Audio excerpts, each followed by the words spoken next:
En ce samedi 25 avril, c'est la Saint-Marc.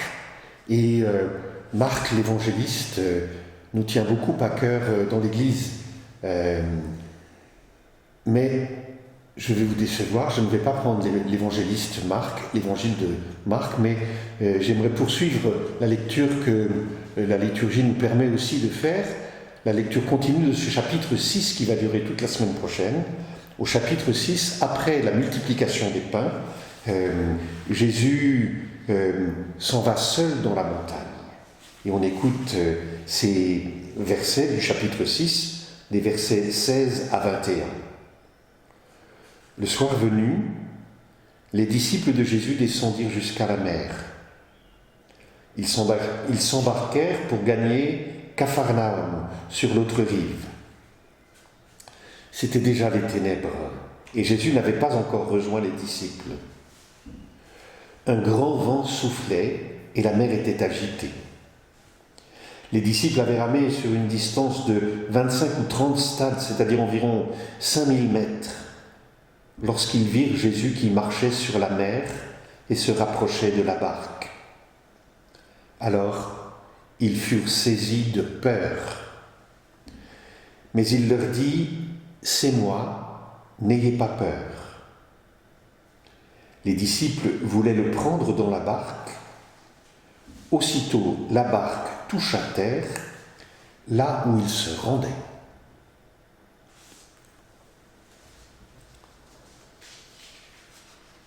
Voilà cet évangile un peu surprenant. On a l'habitude d'entendre les autres versions de Matthieu et de Marc, où après la multiplication des pains, Jésus renvoie les foules lui-même. Les disciples, il les oblige à reprendre la mer et à traverser le lac, et lui s'en va seul. Ici, de fait, la multiplication des pains a été une forme d'éblouissement pour les foules, au point que la foule voulait s'emparer de Jésus pour le faire roi. Et il y a là un flottement parce que Jésus s'en va seul dans la montagne, et les disciples ont du mal à partir, retraverser la mer de Tibériade sans Jésus. Et on dirait qu'il y a comme un flottement où les gens ne savent pas, et les disciples ne savent pas comment faire. Ils auraient bien envie de retraverser la mer avec Jésus, mais Jésus, il est seul. Et il fait attendre. Et un peu la mort dans l'âme, les disciples reprennent la barque sans Jésus, il n'est pas avec eux. Et Jésus n'avait pas encore rejoint les disciples. Et malgré tout, ils partent. C'est la nuit tombée. Jésus les rejoint la nuit et dans les ténèbres, et le vent souffle et la mer était agitée. Voilà. Et c'est intéressant parce que Saint Jean offre vraiment une autre perspective par rapport aux traversées de la mer. En effet, on pourrait se demander déjà, je crois qu'il veut en faire vraiment une manifestation de Dieu, ce qu'on appelle techniquement une théophanie, comment Jésus se révèle aussi comme Fils de Dieu. Et ils ont peur de voir Jésus marcher sur la mer. Or Jésus veut se montrer marchant sur la mer. On pourrait se demander pourquoi le peuple juif a si peur de l'eau, a si peur de la mer. Pourtant, ça peut lui rappeler des bons souvenirs, parce que c'est à travers la mer qu'ils sont passés de l'esclavage à la liberté, à travers la mer des roseaux. C'est aussi à travers la mer, à travers le fleuve, qu'ils ont passé du désert à la terre promise. Mais la mer, ça signifie aussi le déluge. Et le déluge, tous les hommes meurent, sauf ceux qui sont dans la barque avec Noé. Et la mer est souvent synonyme aussi des monstres marins, synonyme de la mort, synonyme de l'abîme, synonyme des ténèbres, et là, c'était déjà les ténèbres, et un juif a peur des ténèbres et de la mort et de l'abîme. En plus, si le vent souffle et que la mer est très agitée, même quand on est marin, même quand on est pêcheur, eh bien, on n'aime pas que la mer de Tibériade devienne vraiment, se mette à la tempête. Et je crois que ce que Saint Jean a envie de nous faire découvrir là, c'est que le propre de Dieu, c'est de maîtriser la mer, c'est d'être plus fort que le mal, plus fort que la mort. Et je me plais à citer le verset du psaume 77-78 qui est sur les plaques du baptistère à Notre-Dame des Anges. Ce verset du psaume, c'est « Dans la mer, tu fais ton chemin, ton passage dans les eaux profondes ». Et je crois que cette phrase du psaume est importante pour nous sur le baptistère. Je crois que nous sommes appelés à croire que Dieu vient vraiment faire son chemin, faire son passage à travers les eaux profondes, à travers la mort, pour nous emmener à la vie. Et je dirais que c'est peut-être important pour nous aujourd'hui de croire que quand Jésus rejoint les disciples, alors qu'ils sont sur la mer, alors qu'ils sont ballottés, alors qu'ils sont dans les ténèbres, eh bien, de voir que Jésus, qui est la lumière, qui s'est présenté comme la lumière du monde, eh bien, il veut nous apprendre à le reconnaître dans les ténèbres. Il veut que nous puissions voir cette lumière, la lumière de sa présence dans nos ténèbres. Et même, la pire absence de Dieu peut être présence du Sauveur parce qu'il communie avec nous. Il veut se faire proche de nous. Il veut montrer qu'il n'a pas peur de la mort, mais il veut descendre dans la mort avec nous pour communier avec nous dans la mort et nous appeler et nous montrer que ce passage de la mort n'est qu'un passage et qu'il nous tient par la main pour aller vers la vie. Et je crois que, voilà, c'est par en dessous, il y a toute une théologie de la croix glorieuse, de regarder la croix de Jésus qui traverse les ténèbres et qui vient illuminer ces ténèbres.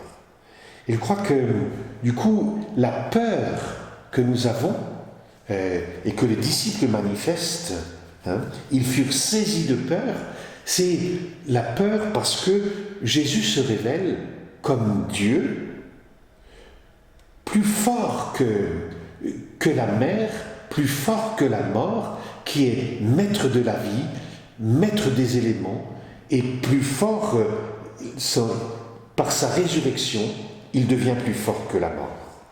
Alors, je crois que le fait aussi, et ça c'est une particularité de Saint Jean dans ce récit, le fait que Jésus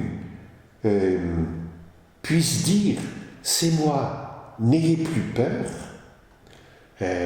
ça veut dire qu'il vient nous prendre vraiment dans sa présence, il vient être avec nous et nous pouvons ne pas craindre cela. Il reste aussi un petit peu distant parce qu'ils veulent le prendre dans la barque, mais Jésus ne monte pas dans la barque. Et ça, c'est une particularité de Saint Jean. Il marche dans nos ténèbres à côté de nous, dans notre mort, parce qu'il est vainqueur des ténèbres et de la mort. Et en même temps, il veut dire qu'il nous accompagne, qu'il communie avec nous, mais qu'on n'a pas barre sur lui. Il reste un peu distant, et nous avons toujours à attiser notre désir pour désirer l'accueillir dans la barque, mais c'est lui qui décidera de monter ou pas. Et dans Saint Jean, il ne monte pas. Et Saint Jean préfère une autre fin pour cette traversée de la mer, c'est que dès qu'ils le reconnaissent, dès qu'ils montrent qu'ils peuvent ne plus avoir peur, dès qu'ils entendent sa parole, eh bien, d'un seul coup, ils arrivent là où ils allaient. Voilà. Et je crois que dès que j'arrête d'avoir peur de la figure de la mort, parce que le Christ domine la mort, il suffit d'accueillir au cœur de cela le Sauveur qui, immédiatement, je passe sur les rivages de la vie. Et Dieu me fait atteindre le rivage de la vie. Et je crois que peut-être que ce texte, ce récit de Saint Jean, nous invite à désirer de plus en plus, désirer davantage, prendre Jésus avec nous, dans notre marche avec nous, spécialement quand il y a dans les ténèbres, pour faire cette expérience qu'il il domine vraiment la mort, il domine la mer et il accueille, si nous le désirons, il nous met sur les rivages de la vie. Et pour cela, j'aimerais terminer à nouveau par une hymne de Didier Rimaud, Dieu caché, qui a nous expliqué dans ce lieu difficile que l'Esprit parle à notre esprit dans le silence. On écoute cela. Dieu livré, tu n'as plus d'autre parole que ce corps partagé dans le pain qui te porte à nos lèvres. Tu dis seulement la coupe du sang versée pour la nouvelle confiance. Explique-toi par ce lieu dit que l'Esprit parle à notre esprit dans le silence. Dieu blessé, tu n'as plus d'autre parole que cet homme humilié sur le bois qui t'expose au calvaire. Tu dis seulement l'appel déchirant d'un Dieu qui apprendrait la souffrance. Explique-toi par ce lieu dit que l'Esprit parle à notre esprit dans le silence. Dieu sans voix, tu n'as plus d'autre parole que ce signe levé, édifié sur ta pierre angulaire. Tu dis seulement, mon peuple est vivant, debout il signifie ma présence. Explique-toi par ce lieu dit que l'Esprit parle à notre esprit dans le silence.